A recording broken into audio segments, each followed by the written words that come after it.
निश्चित मोठ्या अंतःकरणाने मला दुःख होतं आहे, कारण 20 वर्षाचा प्रवास आणि 20 वर्षाचे नातेसंबंध एका परिवारात राहिल्यानंतर जे घट्ट बनतं आणि त्या परिवारातून जाताना निश्चित मन भरतं, मन भरून येतं, वाईट वाटतं.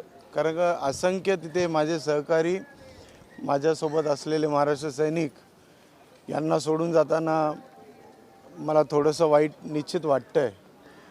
पण त्याच पदाधिकाऱ्यांसाठी आणि माझ्या प्रत्येक प्रभागातल्या महाराष्ट्र सैनिकांसाठी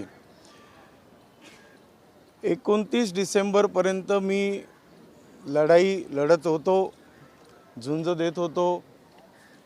आणि असं करत असताना, कारण एक शिवडी विधानसभेचा मी विभागाध्यक्ष म्हणून, एक पालक म्हणून माझी जी जबाबदारी होती ती निश्चित माझी रास्त होती असं माझ्या मनाला आणि माझ्या बुद्धीला पटत होती. म्हणून मी त्या ठिकाणी माझ्या नेत्यांकडे, माझ्या वरिष्ठांकडे मी मागणी केली होती. त्याला कारणही तशीच होती, कारण अनेक निवडणुकांमध्ये मागील झालेल्या आता 2019 पासून जर लेखाजोखा काढला तर ह्या शिवडी विधानसभेमध्ये अनेक घडामोडी होत होत्या.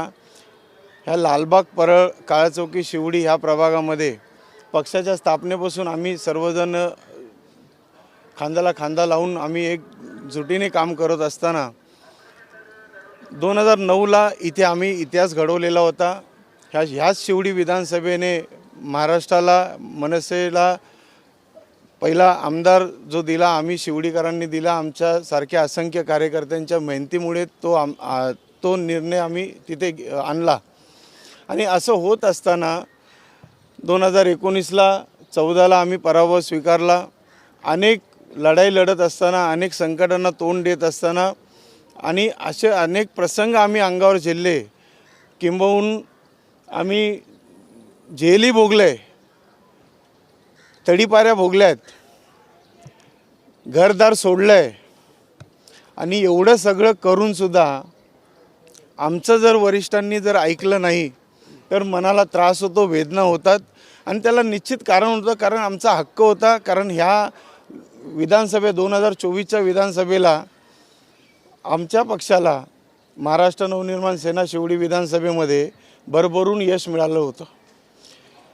68,000च्या वरती मताधिक्य घेतलं. त्यातले 4 प्रभाग असे आमचे उजवे होते, 202, 203, 204, 205. आणि त्याच्यामध्ये 204 हा प्रामुख्याने हा प्रभाग असा होता की तिथे आम्ही 2,500-3,000 हजाराचं लीड घेतलं होतं शिवसेना उभाटा गटाच्या अधिक. आणि असं होत असताना आमची रास्त मागणी होती, कार्यकर्त्यांच्या भावना होत्या की निदान शिवडी विधानसभेमध्ये आम्हाला 2 ते 3 सीट मिळाव्या. आणि ती अपेक्षा आमच्या सर्वांची एकमताने होती. आणि काही दिवसानंतर आम्हाला 1 सीट युतीच्या गडबडीमध्ये आम्हाला 1 सीट सुटली आणि बाकीचे 4 प्रभाग माझे उघडे पडले. एक पालक म्हणून तिथल्या कार्यकर्त्यांना सांभाळायचं कसं, तिथल्या पदाधिकाऱ्यांना तोंड द्यायचं कसं, असे असंख्य आणि अनेक प्रश्न माझ्या समोर होते. अनेकांनी विचारले आणि त्या प्रश्नांना मी निरुत्तर होतो. कारण ह्याचं उत्तर फक्त आमचे नेतृत्व देऊ शकतात. त्याच्यामुळे आम्ही नेत्यांकडे मागणी केली होती. त्या नेत्यांना शेवटच्या दिवसापर्यंत आम्ही मागणी रास्त आम्ही मागून ठेवली होती. ह्या ताई पण होत्या आणि असंख्य पदाधिकारी आमच्यासोबत होते. आमची बैठक झाली, त्या बैठकीमध्ये पण आम्हाला सांगण्यात आलं की नाही, अजून काही झालेलं नाही, निर्णय झाला नाही. पण असं आम्हाला तुमच्याच माध्यमातून कळालं की आम्हाला 205 मिळाला आणि बाकीच्या प्रभागात आम्हाला अपयश ठरलं. आणि असं होत असताना शेवटी पदरी निराशा आणि फ्रस्ट्रेशन आणि ह्या सगळ्या गोष्टींना आम्ही एवढं त्याग दिला, बलिदान दिलं, रक्त सांडलं आहे, रक्त घेतलं आहे. आणि एवढं करत असताना कार्यकर्त्यांच्या भावनांना जर समजून घेत नसाल तर मग तिथे अर्थ नाही उरत. आणि असं होत असताना आमची कुठेतरी खच्चीकरण चाललेलं होतं. त्याच्यामुळे हा निर्णय आम्हाला घ्यावा लागला. कार्यकर्त्यांवर जो काही अन्याय झाला तुम्ही सांगताय, त्याला नेमकं जबाबदार कोण? आता निश्चितच त्या घडामोडीमध्ये नांदगावकर साहेब असतील, सरदेसाई साहेब असतील आणि त्या त्या गोष्टींमुळे आम्ही आमचं कर्तव्य जे होते आम्ही त्यांच्याकडे मांडत होतो वेळोवेळी. आमच्या भावना समजून घ्यायला पाहिजे होत्या. शेवटी रणांगणात त्या सैनिकाला माहिती असते की दुश्मन किंवा दुश्मनाची ताकद काय असते किंवा आपलं नुकसान काय होणार आहे किंवा फायदा काय होणार आहे ह्या त्या सैनिकाला माहिती असतं. आम्हाला ह्या प्रक्रियेमध्ये आम्हाला एक विधानसभेचा विभागाध्यक्ष म्हणून किंवा सहकार्य म्हणून आम्हाला जर विश्वासात घेतलं असतं आणि आम्हाला तसं स्पष्ट सांगितलं असतं कदाचित आम्ही मन घट्ट बनवून आम्ही काहीतरी प्रयत्न ठेवला असता केला असता. सर, आपण बघितलं की तुम्ही आत्ता प्रवेश केलाय, त्याचा काही फारसा उपयोग होईल असं वाटतंय? तुम्ही ज्या गोष्टीसाठी नाराज आहात ती जर गोष्ट तुम्हाला हवी होती तर तुम्ही आधी का नाही प्रवेश केला? बघा, चांगला प्रश्न आहे तुमचा. धन्यवाद मी मानेन तुमचे, तुम्ही हा प्रश्न केला. कारण जर मला लालच असती, प्रलोभनं असती किंवा काय असतं तर मी ह्या उमेदवारीच्या तिकीटच्या वाटाघाटीच्या आधीच प्रवेश केला असता आम्ही लोकांनी. आणि त्याचा उपयोग निश्चित आमच्यासारख्या सामान्य कार्यकर्त्यांना झाला देखील असता. पण आत्ता आम्ही निर्णय असा घेतला, त्याच्यामागचं कारण एक आहे का माझ्या शिवडी विधानसभेमध्ये असंख्य असे काही कामं आहेत. विशेषतः आमच्या BDT चाळी आहेत, रेल्वेच्या वसाहती असतील, BSTच्या वसाहती असतील. ह्या माझ्या प्रभाग क्रमांक 204मध्ये 204मध्ये माझी SP कंपाऊंड आहे. इथे सेंट्रल, राज्य शासन, महानगरपालिका अशा तिन्ही मिळून आणि BDT चाळीमध्ये PWD अशा काही गोष्टी आहेत, यंत्रणा आहेत जे सत्तेच्या समीकरणाने सुटू शकतात. आम्हाला आता आमच्या विभागातल्या नागरिकांच्या ज्या समस्या आहेत अनेक वर्ष आहोत, तुम्ही SP कंपाऊंडची जी हालत बघाल, एखादा माणूस, माझी एखादी बहीण किंवा एखादा भाऊ, एखादा बाप जर वारला तर त्याचं अंत्यविधी साधं घरात घेता येत नाही. एवढ्या संकुचित एकदम बारीक गल्ले आहेत, विकास काही नाही, त्याला अर्थ काय त्या गोष्टीला? आणि तिथे विकास होणं गरजेचं आहे, डेव्हलपमेंट होणं गरजेचं आहे. आणि डेव्हलपमेंट करणार कोण? महाराष्ट्र सरकार असेल, महानगरपालिका असतील, केंद्र शासनाचे तिथे अनेक प्रश्न आहेत. आणि अशा माध्यमातून आम्हाला जर योग्य वाटलं की ह्या माध्यमातून, सत्तेच्या माध्यमातून तिथल्या माझ्या शिवडी विधानसभेतल्या लोकांना न्याय देऊ शकतो, म्हणून हा मी निर्णय घेतला. आणि मी तुम्हाला ठामपणे सांगेन, माझ्या वैयक्तिक स्वार्थापोटी मी कुठलीही भूमिका घेतली नाही ना घेणार. मी आजपर्यंत लोकांसाठी भांडत आलो आहे आणि भांडत राहणार. कारण मी लढवय आहे, रडणारा नाही, लढणारा आणि लढणार आहे. मला कालपासून अनेक लोकांचे फोन येत आहेत, मी असं करेन तसं करेन. अरे संतोष नलावडे कोणाच्या बापाला घाबरणारा नाही आहे. हा पण लालबाग परळमधला एक जन्म घेतलेला मुलगा आहे. कोणाच्या दम असेल त्यांनी समोर येऊन बिंदास माझ्याशी चर्चा करावी, तेवढ्या ताकदीने मी उत्तर द्यायला सक्षम आहे.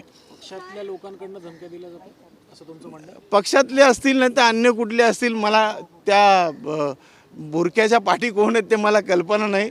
पण निश्चित त्याला मी तोंड देऊ शकतो. मी घाबरणारा कधीच मुलगा नाही आहे. आपण बघतोय की संतोष धुरी असतील किंवा आता तुम्ही असाल, अनेक लोक पक्ष सोडतायत. खरं तर तिकीट वाटपाच्या नंतर, आता जो प्रश्न आला, तिकीट वाटपाच्या नंतर हे सगळे प्रवेश होतात किंवा पक्ष सोडले जात आहेत. नेमकं दुःख जे आहे ते उद्धव ठाकरे गटासोबत गेल्यामुळे या सगळ्या गोष्टी घडतात असं वाटतं? संतोष धुरी माझे सहकारी होते आणि आमच्या दोघांची जोडी, जसं संदीप देशपांडे आणि संतोष धुरीची जोडी होती, तशी संतोष धुरी आणि माझंही तेवढंच समीकरण होतं. कारण आम्ही दोन असे विभागाध्यक्ष होतो की नेतृत्वाने कुठलाही आदेश दिला तर आदेशाचं तंतोतंत पालन करणारे आम्ही कार्यकर्ते होतो. आणि एकीकडे वरळी विधानसभेमध्ये संतोष धुरी असतील, शिवडी विधानसभेमधून संतोष नलावडे असेल, आणि पक्षामध्ये असंख्य असंतोष आहे. हा मी इथे ठामपणे मी तुम्हाला सांगू शकतो. सर, शिवसेना शिंदे गटच का? तुम्हाला भाजपचाही ऑप्शन होता, इतरही बरेच ऑप्शन होते. नेमकं हा पक्ष निवडण्याचं कारण काय होतं? शिंदे साहेबांचं वक्तृत्व असेल, नेतृत्व असेल, काम करण्याची पद्धत असेल, अनेक मुख्यमंत्री असताना असतील किंवा उपमुख्यमंत्री असताना त्यांनी अनेक उपक्रम महाराष्ट्राला असे दिलेले आहेत. आणि त्या उपक्रमाच्या जीवावरती आणि त्यांच्या एक नेतृत्वावरती विश्वास ठेवून हा निर्णय घेतला, एवढंच मी निश्चित यापणे सांगेन. मी प्रश्न असा आहे, तुम्ही म्हणताय दोन संतोष नाराज होते, दोघांनी राजीनामा दिला किंवा गद्दार पडताना पाहायला मिळतो. तुम्ही म्हणालात की राजकीय बळी दिला जातो किंवा वटवृक्षाच्या फांद्यात छाटत आहे. नेमका तुम्ही थेट आरोप घेऊन कोणावर, म्हणजे तुमच्या निशाण्यावर कोण आहे, कोण हे छाटतंय या सर्व सगळ्या कोण फांद्या? करतंय? थोडं सविस्तर सांगा. त्याचं गणित तुम्हाला ही कल्पना आहे आणि मीही सांगितलेलं आहे. एखाद्या झाडाला इंजेक्शन मारतात आणि त्याला मारून टाकतात, पण तुम्ही निश्चिंत राहा. मी माध्यमाच्या माध्यमातून एवढं सांगेन, त्या वटवृक्षाच्या काही फांद्या माझ्यासोबत निश्चित येतील आणि त्या फांद्याचं नवीन रोपटं मी ह्या शिवडी विधानसभेच्या चांगल्या जमिनीत रोवेन आणि ते वटवृक्ष नव्यानं उभं करेन. हा मी इथं ठामपणे विश्वासाने सांगतो. म्हणजे तुमच्याबरोबर आणखीही काही जण येण्याची अपेक्षा आहे किंवा तसं काही? मी कोणाला जबरदस्ती करणार नाही.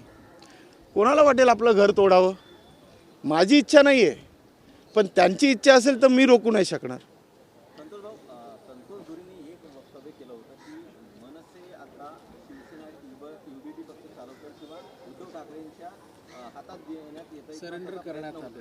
तुम्हाला तसंच म्हणायचं आहे? कदाचित ते संतोष धुरी माझ्यापेक्षा जास्ती मोठ्या प्रक्रियेत होते, त्याच्यामुळे ती उत्तरे त्यांना जास्ती माहिती असतील. मला त्या गोष्टीची कल्पना नसेल कदाचित. की हे प्रक्रियेत नव्हते म्हणूनच आरोप करत होते की संतोष देशपांडे शहराध्यक्ष असूनही प्रक्रियेत घेतलं किंवा डावललं गेलं, असं त्यांचं म्हणणं होतं. संदीप देशपांडे तेच म्हटलं, त्यांना अधिक माझ्यापेक्षा जास्ती माहिती असेल, त्याच्यामुळे त्यांनी ते वक्तव्य वापरलं असेल. मी या ठिकाणी माझे मित्र अनिल कोकीळ, अनेक वर्ष शाखा प्रमुख, नगरसेवक, BST चेअरमन असे अनेक पदं त्यांनी भूषवलेली आहेत आणि निश्चित तळागाळातला हा कार्यकर्ता आहे. आणि ह्या ते नगरसेवक असताना असंख्य कामाचा डोंगर त्यांनी उभा केलेला आहे आणि त्या जो उभा केलेला डोंगराचा जो कामाचा इथे एवढा मोठा एकदम वास्ट लेवलला त्यांनी काम केलं आहे आणि त्याची पोचपावती म्हणून निश्चित अनिल कोकीळ साहेबांना या मतदारसंघामध्ये ते निवडून आणतील. मतदार विश्वास ठेवून त्यांना विजयी करतील. एक शेवटचा प्रश्न विचारते सर तुम्हाला की तुम्ही जेव्हा पक्ष सोडला तेव्हा बाळा नांदगावकर यांना सांगितलं होतं का किंवा त्यांच्याशी संपर्क साधण्याचा प्रयत्न केला होता का? कारण तुमचे अत्यंत घरगुती संबंध होते त्यांच्याशी. नेमकं काय झालं तेव्हा, चर्चा काय झाली तुमची? नांदगावकर साहेबांबरोबर माझे निश्चित चांगले संबंध होते आणि त्यांना माझी बॉडी लँग्वेज कळते आणि मला त्यांची बॉडी लँग्वेज कळते. त्याच्यामुळे ह्या प्रश्नाचं उत्तर आमच्या दोघांना कल्पना आहे. माझ्यासोबत आमच्या प्रणालीताई आहेत, त्यांनी देखील माझ्यासोबत आम्ही एकत्रच निर्णय घेतला आहे आणि एवढं निश्चित शिंदेसाहेबांनी आम्हाला शब्द दिला आहे, आम्ही कुठे वाऱ्यावर पडणार नाहीत. आणि इथे असलेले हे सर्व कार्यकर्ते हे माझा जुन्या परिवार आहे, जुने मित्र परिवार आहे.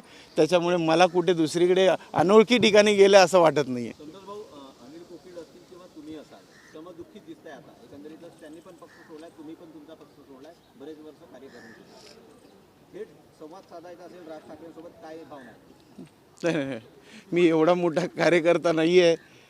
ते आदरणीय नेतृत्व आहे आणि ते आदरणीय शेवटी मरेपर्यंत ते माझ्या आदरणीयच राहणार आहेत. अनिल कोकीळ साहेबांचं मी सांगेन, ते पण एक मोठे लढवे आहेत. एवढा मोठा निर्णय घेणं हा मोठा घास घेणं आहे, हे शक्य नाही. मी म्हणेन हे वाघाची अवलादच करू शकतं.